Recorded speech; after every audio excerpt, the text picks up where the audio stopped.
Our research is in what we call systemic trust, where we are exploring how tools and mechanisms, digital and non-digital, can be embedded in business and social systems to engender trust or manage distrust. And this is crucially relevant since systemic trust would enable trust and our cooperation between complete strangers with relevant impact upon system performance and resilience and the very viability of a system. And we are taking system here in a broader perspective. It can be business systems, social systems, or these sort of collective actions sometimes we are embedded into. So we learned an example when we say trust between strangers. When you hail an Uber, you don't know and don't necessarily trust the driver. That would be what we call relational trust, but you do trust the Uber platform for that particular transaction and purpose. And that's what we deem as systemic trust. So we get into specifics. And again, I'll do a bit of a holiday photo here on you guys. For this study, we define trust as the confidence that someone or something will deliver on a promise or behave as expected, or deliver on a value proposition the overall system or participants, agents are supposed to perform. And in essence, you engage with a system or an ecosystem. We'll talk more about it based on competence, which is the ability of the system to deliver on that particular value proposition to partners or customers, be it a product or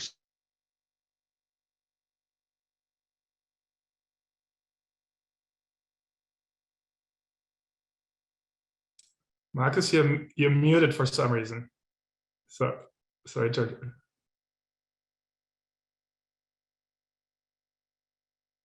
Marcus, you're still muted. Oh, really? Yep, now you're back. I don't know why. Oh, you muted now, but you heard before. Yeah? So can I continue? We lost you 10 seconds ago. Oh, sorry about that. I don't know what happened here. So again, the drivers of trust, competence, fairness, and transparency play a key role in a sense, enabling you to measure that confidence or delivery on that promise or value proposition. And just to crystallize consistently with what we call this systemic view, and I am an engineer, guys, so bear with me. I need to see systems to an extent everywhere. We are focused on decoding trust by exploring these dynamics of interactions among these agents, which could be people in a sort of business or companies in a constellation or ecosystem.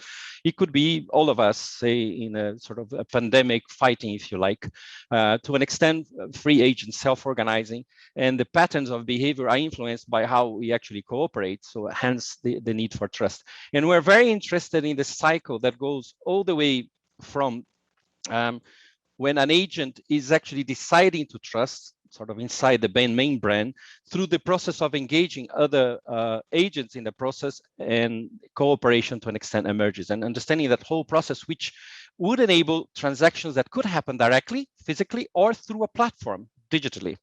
So how we actually did that? I mean, we organized our research on a 2x2 matrix. So consultants usually do that.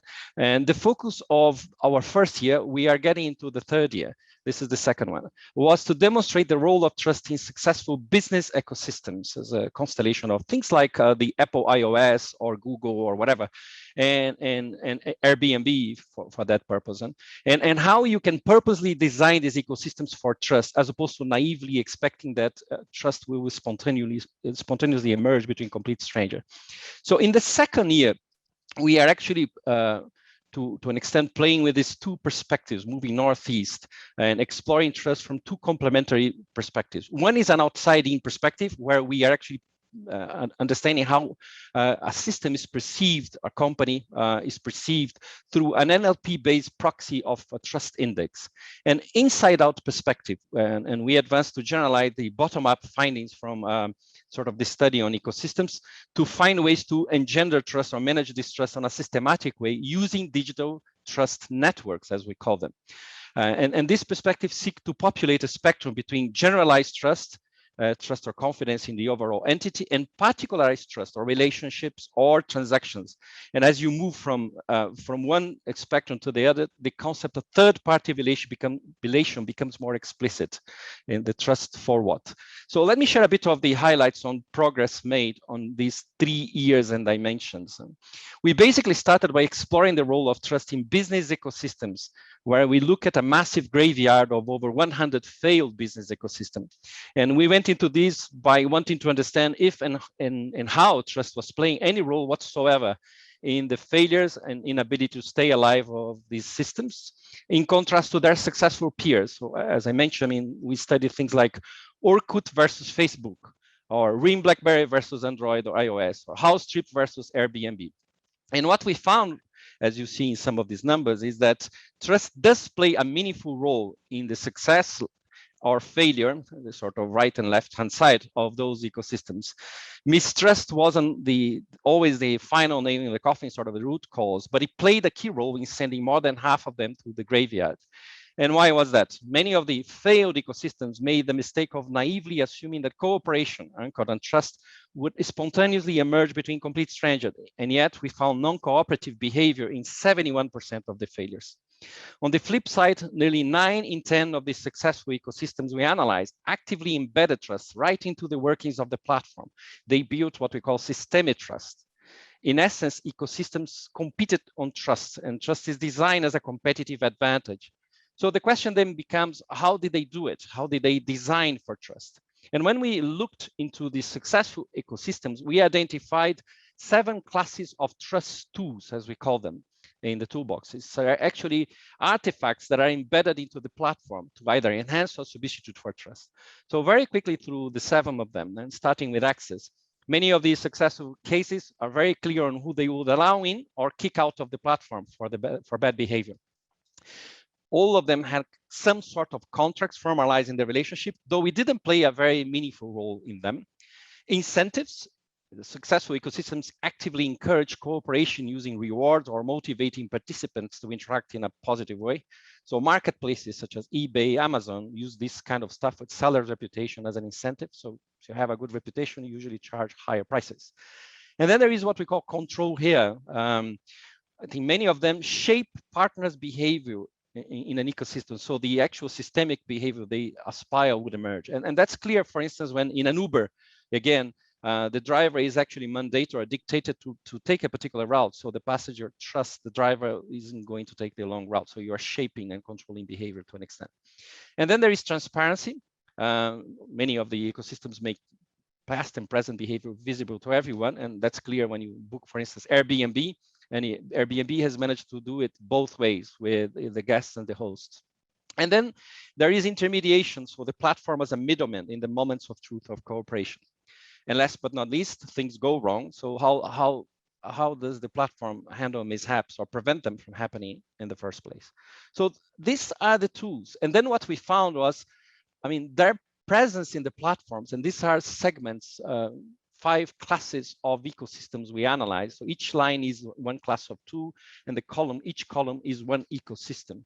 And you see their classes there. And what you see is that in these combinations is that on one hand, there is no silver bullet, no single tool that can solve for trust. But on the other hand, you don't need the 7 tools to be successful. On average, you need 3.6. When interactions among participants is core, like in social media, as you see there, then access control and transparency are more relevant.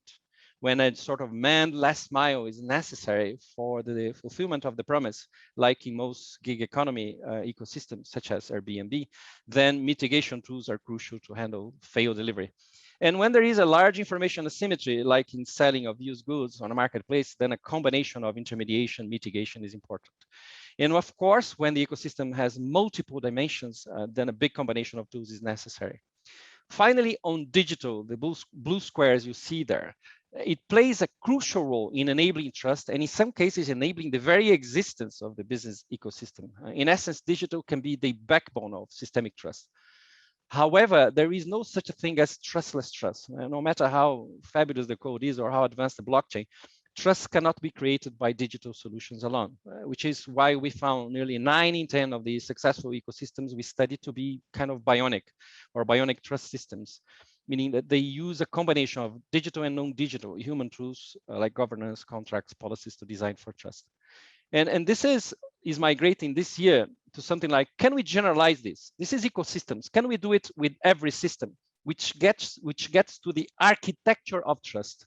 And what we find is that we can, to an extent, generalize these trust tools, working on the guts of the ecosystems, and articulate what we have as a first version of a new architecture of trust. Some people call blockchains that. We say that this is actually broader, is what we call digital trust networks. And they embed 7 classes of mechanisms that enable you to solve for trust by either substituting or engendering trust. And this is the first time we put this architecture together in a logical way, so that the stacks build on the previous layers in order to kind of provide the functionality they require. And of course, that runs on top of the traditional internet. So that's the guts inside out. The other thing we are doing is, I mean, how about if we can, from the outside, look into a system and understand whether the system is trustworthy or not, with a metric that would be easy to generate, non-self-reporting, and that you could run many times over, that would actually be agnostic and as close as possible to trust, knowing that you can never actually measure trust ultimately. And that's what we are trying to come up with as a proxy trust index, which we actually applied and to the top 1,000 companies in the world and found the top 100 most trustworthy. And when you contrast the most trustworthy with the average, what you find is that it does play a meaningful role. Being trustworthy makes a difference. And this index is actually showing quite a few facets of the drivers we talked about: competence, fairness, and transparency, and also enables us to understand the most important question, which is, why are they more trustworthy? And in many respects, the ESG and how you handle stakeholder capitalism makes also a lot of difference in that. But that's very embryonic, still early stages. So let me just finalize by sharing again my 2x2.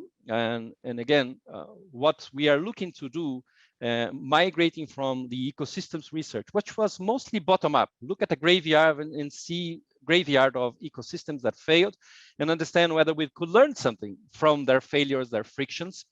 And then moving up to, can we generalize that? And is there a digital or a trust architecture behind it, a new architecture of trust, combining digital and non-digital mechanisms?